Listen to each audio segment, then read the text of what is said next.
بسم اللہ الرحمن الرحیم۔ السلام علیکم اسٹوڈینٹس، میں امید کرتی ہوں آپ سب اپنے گھروں میں خیریت سے محفوظ ہوں گے اور چھٹیوں کو بہت اچھے طریقے سے انجوائے کر رہے ہوں گے۔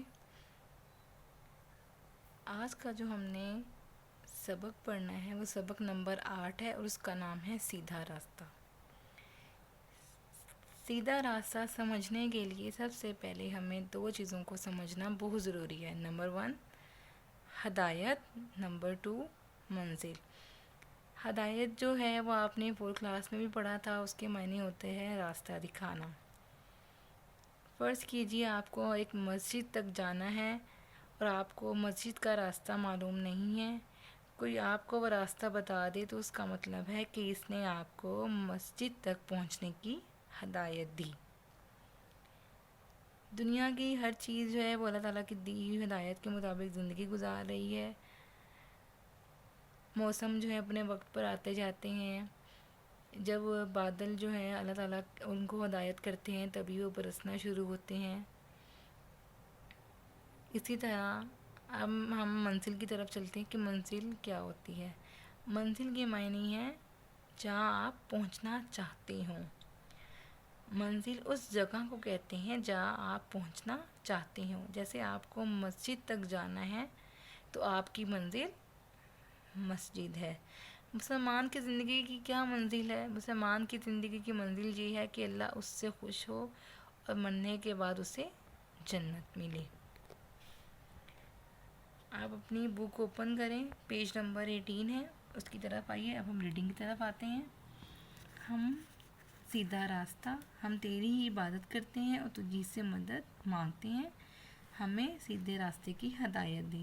سورۃ الفاتحہ ہے، آیت نمبر 4 اور 5۔ ایاک نعبد و ایاک نستعین اور اہدنا الصراط المستقیم۔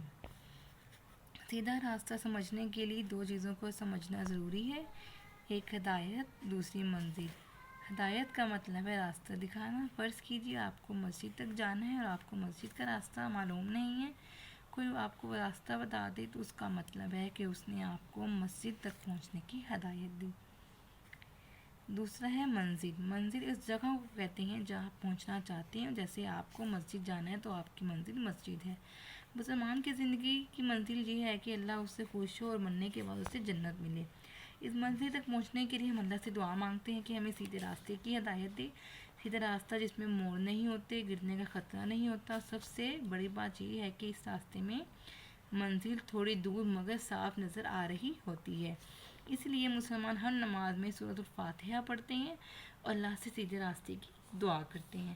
اللہ تعالیٰ نے اپنے رسول صلی اللہ علیہ وسلم پر سیدھا راستہ بتانے کے لیے قرآن پاک اتارا۔ ہماری آسانی کے لیے رسول اللہ صلی اللہ علیہ وسلم نے اس راستے پر چل کر بھی دکھایا تاکہ اگر کوئی مشکل ہو تو ہم ان کی مثال سامنے رکھ کر اس پر عمل کریں۔ ایک ایسا راستہ ہے جس پر چلنے سے لازمی ہمیں اپنی منزل مل جائے گی، یعنی کہ ہم نے قرآن پاک میں جتنی باتیں ہیں ان پر عمل کرنا ہے۔ جو سیدھے راستے پر چلنا چاہتے ہیں اللہ اس کا دل کھول دیتا ہے، اس کو اللہ کی باتیں سمجھ میں آنے لگتی ہیں۔ جو بات اس کی سمجھ میں آتی ہے وہ فوراً اس پر عمل کرتا ہے۔ اللہ ایسے شخص کو مزید ہدایت دیتا ہے اور اس کے دل میں سکون ڈالتا ہے۔ اس کے برعکس جو شخص اپنی مرضی کے مطابق زندگی گزارنا چاہتا ہے اس کے دل کو اللہ تنگ کر دیتا ہے۔ دین کی بات سنتے ہی اس کے دل میں گھٹن محسوس ہونے لگتی ہے، اس کو صاف اور سیدھی بات سمجھ میں نہیں آتی، وہ پریشان رہتا ہے۔ ہم سیدھے راستے پر چلیں گے تو اللہ تو خوش ہوگا، لیکن اس میں ہمارے بھی بہت سے فائدے ہیں۔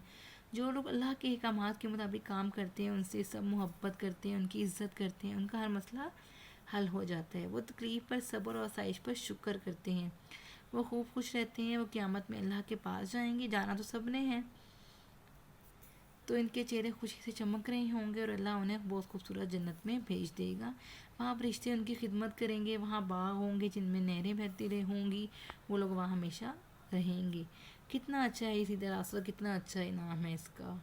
اللہ پاک ہم سب کو اچھے کام کرنے کی توفیق دے تاکہ ہم بھی جنت میں جائیں اور وہاں کے جتنی بھی چیزیں ہیں ان کو ہم، جیسے ہم نے سنا ہے جنت بہت خوبصورت ہے، اسے کسی آنکھ نے نہیں دیکھا۔ واقعی جنت کو کسی آنکھ نے نہیں دیکھا، ہاں لیکن سنا ضرور ہے کہ وہاں باغ ہوں گے جن میں نہریں بہتی ہوں گی اللہ نے فرمایا اے نبی کہو میرے رب نے یقیناً مجھے سیدھا راستہ دکھا دیا ہے، بالکل ٹھیک دین جس میں کوئی ٹیڑھ نہیں۔